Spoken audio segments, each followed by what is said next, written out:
किसी ने बड़े कमाल की बात की है कि जिंदगी में दो लोगों को कभी भूलना नहीं चाहिए, एक वो जिसने तकलीफ दी और दूसरे वो जिसने तकलीफ में साथ दिया। इसीलिए ईमानदार व्यक्ति की ये 4 पहचान। नंबर 1, ईमानदार व्यक्ति को गुस्सा बहुत जल्दी आता है। नंबर 2, ईमानदार व्यक्ति हमेशा सच बोलता है, इसलिए लोग उसे बुरा बना देते हैं। नंबर 3, ईमानदार व्यक्ति के दोस्त बहुत कम होते हैं। नंबर 4, ईमानदार व्यक्ति दिखावा बहुत कम करता है। अगर आप मेरी बात से सहमत हो तो वीडियो को लाइक और कमेंट बॉक्स में राइट टाइप करें।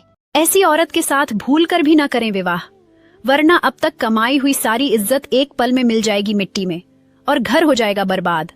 आचार्य चाणक्य ने औरतें के कुछ ऐसे लक्षण का वर्णन किया है जिन्हें शादी से पहले मर्दों को अवश्य देख लेना चाहिए। तो जानने से पहले अगर आप महादेव को दिल से मानते हैं तो उनके चरणों में लाइक और चैनल को सब्सक्राइब अवश्य अर्पण करें और कमेंट में हर हर महादेव अवश्य लिखे।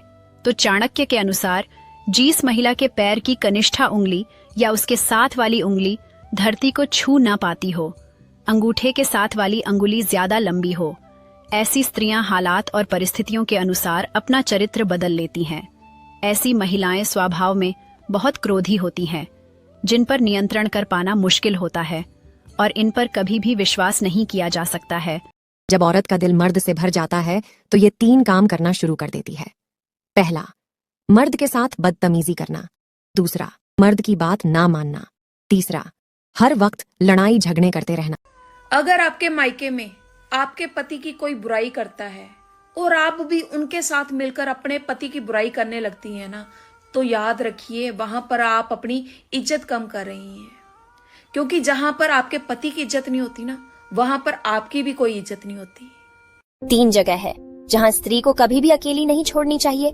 नंबर 1, आपकी पत्नी अगर बीमार है तो कभी भी उसको अकेला छोड़कर नहीं जाइए, यही आपके सुखी जीवन का मंत्र भी है। नंबर 2, अगर आपकी पत्नी निर्दोष है और फिर भी दुनिया वाले उस पर दोष लगा रहे हो तो उस समय आपको अपने अर्धांगिनी के साथ खड़े रहना चाहिए। नंबर 3, किसी भी कठिन परिस्थिति में पराये पुरुष के साथ पत्नी को अकेला नहीं छोड़ना चाहिए, चाहे। एक शादीशुदा लड़के ने अपने माँ से कहा कि माँ, जब भी मैं ससुराल में जाता हूँ ना तो मेरी सास अपनी बेटी से कहती है कि मेरे दामाद को हमेशा खुश रखना, उसका ख्याल रखना।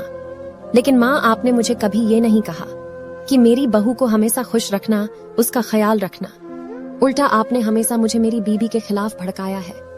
ऐसा क्यों माँ? है तो दोनों माँ ही, लेकिन इतना फर्क क्यों?